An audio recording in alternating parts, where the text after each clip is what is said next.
বাচ্চারা কিতা করতাম পয়লা বক্তব্য দিতাম সকালবেলায়, তাহলে কিতা করতাম বক্তব্য দিতাম আপনার। তাইলে আপনার কিতা হুজুরে ভাইবা ইয়াসিরে ভাইবা, তাইলে সব শিক্ষা আপনার দিবা, পয়লা কোরআন শিক্ষা। আমার কথা বাড়তেই নয়, এদিকে আমরা খুব লক্ষ্য করতাম, খেয়াল করতাম আপনার। এরপরে তো এলাকা মাদ্রাসা, এরপরে এলাকা মাদ্রাসা আমরা কিতা মশলা মশাইল কিছু নাই গেলে দুনিয়া চলতো নাই আমরা। নবীজির রহমান ইলিম তলব করা ফরজ, জরুরত আপনারা দরকার মতো ইলিম তলব করা প্রত্যেকের লাগে আপনার ফরজ। ওগুলা শিকার বাদে এখন আপনি দেউকা স্কুলত দেউকা, কলেজে দেউকা, আমার কাছে লাগুকা বিদেশ পড়ি দেউকা, আর মূল কিতা আছে ঠিক আছে আপনার। ও হিসাবে আমরা প্রত্যেকের আনন্দ হব। খরর কিছু ঘটনা হবে, খরর কিছু ঘটনা বর্তমানেও হইতে পারে ইলা। দুই একটা কথা কই আমি শেষ করে লিয়ার। খরর ইলা হয়েছে আমার নিজের মাঝে হয়েছে। চাষায় কইলা, চাষা কইল বেটা কইনা বাড়িতে বিয়া করাই আনছি পরে, কইনা বাড়িতে পরে বিয়া করাই আনছি শুনতা নেই মা পাই নয়। কথা তো হইল কি আমার কিতা এই বেটিয়া তো নমান চাই না, এটা আমার জানা কথা কইয়া, শোনা কথা নাই, খালি এগুলা করছে আপনার মানে করছে যে কইনা বাড়িতে আনছি আনা কিতা নমাজও জানে না। কারণ এই মহল্লা তিলা আসিল অনেক সময় আছে যে অনেক কেন খালি মসজিদ নাই, অনেক তো বর্তমান তো আল্লাহ ফল হয়। এই 6 মাস গেছে কিতা কোনো কারণ তখন আর কিতা বক্তব্য মেসব রাখা হয়েছে না।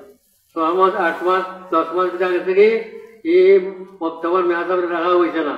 এর কারণে বেটিনটোর তো বাইর বেশি, এর এই সুযোগ পাইছে না ঘোরাঘুরি নমাজ শিক্ষা করার। এর কারণে প্রত্যেকের লাগে জরুরি খেলাধি লক্ষ্য করিয়া ষোলোটার থেকে বাচ্চা কাচ্চাই আমরা কিতা এটা দেওয়া হয়েছে গিয়া। নবীজি যে ছাত্র নমাজের শিক্ষায় হুকুম করতায় পুরো সিরিয়ান লাগু সভা হয়েছে। প্রত্যেকের বাচ্চা কাচ্চার লাগে ছেলেমেয়ের লাগে লাগে কিতা করতায় নমাজের হুকুম করতায়। দুটা গেল এর আগে শিক্ষা হয়েছে গিয়া। 5 বছর থেকে আমরা কিতা শিক্ষা আরম্ভ হয়েছে। আমরা 7 বছর হয়ে গেলে নামাজ পড়ার ওটা হুকুম হইতো। 10 বছর হয়ে গেলে নামাজ পড়াতে নবীজি রহমান রিবু শব্দ এরা মারি দিয়ে কিছু নামাজ পড়তাম। সংখ্যা কথা আমার কথা আমার শেষ। আল্লাহ পাক পরবর্তীকালে আল্লাহে আমরা সবাই রে আমল করার বাচ্চা কাচ্চার, কারণ এই বাচ্চা কাচ্চা আমাদের বিচার দিব। আমাদের ময়দান যারা আমরা দায়িত্ব আদায় করতাম নাই, আমাদের ময়দান বিশাল ময়দান এই বাচ্চা আমরা বিচার দিব। রব্বানা ইন্না আতানা সাদাতানা ওয়া কুবারানা, আমরা বিচার আইব। তো বাক্য কথা শেষ। আল্লাহ পাক পরবর্তীকালে আল্লাহে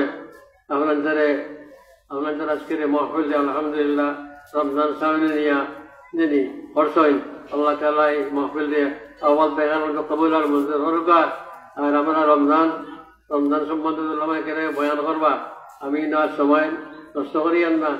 যিনি মূল কারণ যেটা কোরআন শিক্ষা, যেটা কোরআনের মহফিল আজকে মূল কারণ রমজানের তো ফজিলত কোন কারণে আর কোনো কারণে নাই, একমাত্র কিটা কোরআন শরীফের কারণে। শাহরুর রমজান আল্লাযী উনজিলা ফীহিল কোরআন, রমজান শরীফ কোরআন শরীফ নাযিল হয়েছিল গতিকে রমজানের তো ফজিলত কেমন রমজানের ফরজ আর অন্য মাসের 70 ফরজ। সুবহানাল্লাহ। আল্লাহ প্রত্যেকটা আমল এটা আমরা প্রত্যেকে প্রস্তুতি নেই, রমজানের প্রস্তুতি নেই, গুনাহ কথা হয়েছে এই সমস্ত ইস্তেগফার করিয়া কিতা করি আল্লাহর দরবারে আমরা চাই তুবু ইলাল্লাহ জামিআন, সব এলাকাবাসী আল্লাহ জমাইয়া দলাইয়াও কিতা করিও আল্লাহর দরবারে তওবা ইস্তেগফার করিও।